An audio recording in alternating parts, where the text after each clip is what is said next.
Attack on Titan has some truly awesome fight scenes, and I'm here today to tell you about a few details I picked up on that you may have missed. So let's talk about it. One of the big reasons why Attack on Titan's fight scenes are so good is because they oftentimes feature attacks derived from real martial arts and combine it with the narrative of the fight. Remember way back in season 1 where Eren got absolutely demolished by Annie? I think that's not only a great fight all around, but it also showed the difference in skill between both really well. After everything that has happened, Eren is so full of anger, hatred, he's just unable to get a hold of himself. He goes after Annie with every attack containing the intention to rip her head off. But it doesn't turn out great. And by observing his movements, it quickly becomes obvious why that is. His technique is terrible. Not only does he leave himself wide open for counters, but he is also guilty of something that martial artists call telegraphing. Telegraphing basically means giving away your action. So basically unintentionally revealing what your next attack is gonna be. Not to telegraph is actually one of the most important rules of attacking, and Eren shows us why. He loads up his punch so much that Annie can see it coming a mile away, making it extremely easy for her to evade. But that's not all.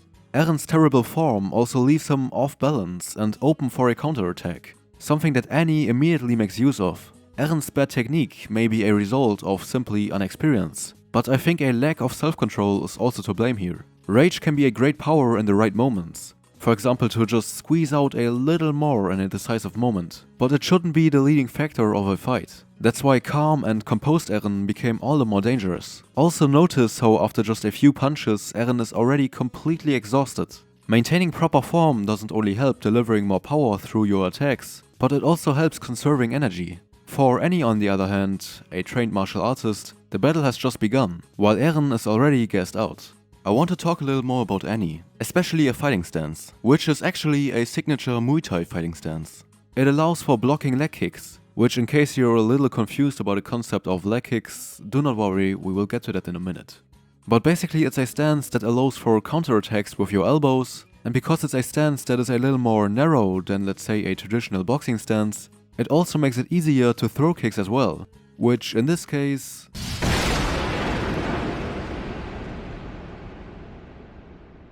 Well, you get the idea. Let's take a look at Annie's training routine, which we saw during her flashbacks.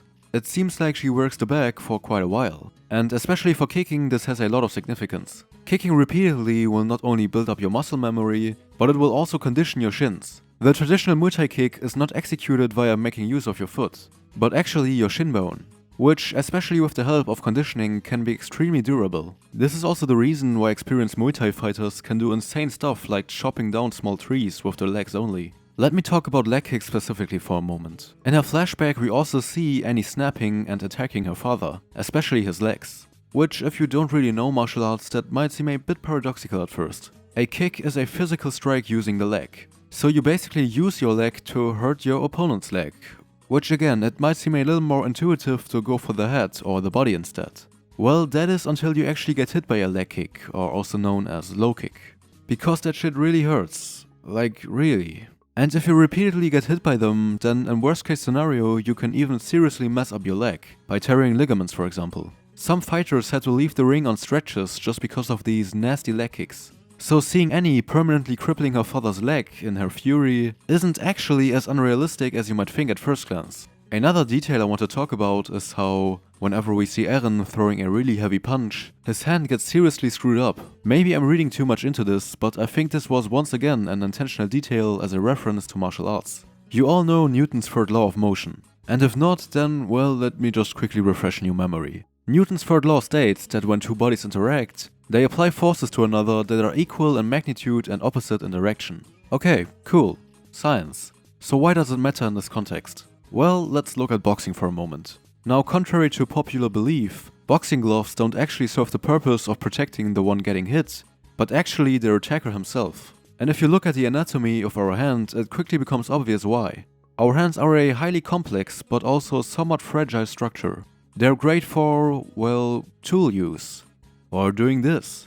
But when it comes to attacking, they're not quite optimal. That's why, without commanding violence obviously, but if you were to hit someone in the face, a good rule of thumb is to aim for eye level or below. Because in the unfortunate event that you actually hit someone in the forehead area without wearing any kind of protection, there's actually a decent chance that you will seriously screw up your hand. But honestly, hands are just not really suited for fighting anyway. That isn't to say they can't do any harm, but if inflicting damage is your objective, then you might consider picking something a little more blunt. Like an elbow, for example.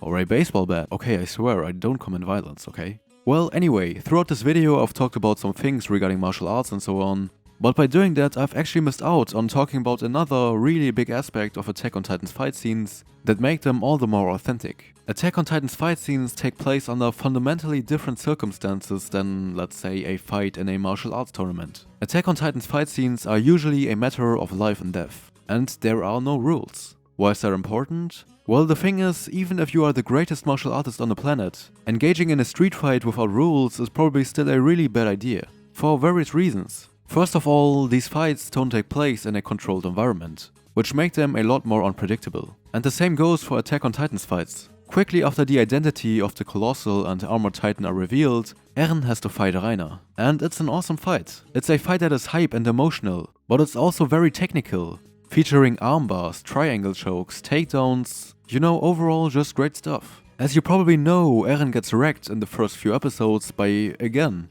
falling into his old ways of giving into his anger. I've already talked about why his emotions come to Eren's detriment, but once Eren actually gets a hold of himself and tries to have a more calculated approach, the fight starts to go really well for him. It seems like Eren can finally claim his victory. Well, until a literal colossal titan comes falling from the sky, ruining the party for everyone. Even though Eren proved that he was a far more capable fighter than Reiner, he still lost. He won the fight, but he lost the battle. And that's the thing. A quote-unquote real fight can be extremely unpredictable. Things can happen that you have absolutely no influence over whatsoever. For example, what if you fight someone and then they suddenly bring a mate to the occasion? In a street fight you can't expect someone to have a sense of honor. And well, honor is a good keyword to get to my next point. Season 4 of Attack on Titan is famous for having lots of awesome moments. But there's this one subtle but nevertheless extremely crucial detail at the beginning of the Warhammer Titan fight that I think is just awesome. Eren not letting the Warhammer Titan finish his transformation before going for the attack just makes a lot of sense. In many anime there seems to be this notion of, oh, if someone transforms you're not allowed to attack them. Which is fine and all in itself, but really, if stuff like this were to happen in real life, then no one would actually wait 5 minutes for your opponent to fully power up. And to be honest, why would you? Or why would Eren? This is war at the end of the day. Who cares about fighting ethic when your life is on the line? Another scene that I think really emphasizes that is when Reiner and Eren face off, yet again, in Season 4 Part 2. Eren takes a lot of damage, and after a while it seems like he has lost the fight for sure. But as a last effort to just buy a little more time, Eren goes for this unconventional attack. He gets a hold of Reiner's face, and with all of his remaining strength, he rips a part clean off. I love this moment. It's such a desperate attack that is so far away from some epic finisher move or something. But that's how a fight can be, especially if there are no rules. Fights can be dirty and unheroic. It's a moment that is completely different from the usual comeback moments of the main protagonist.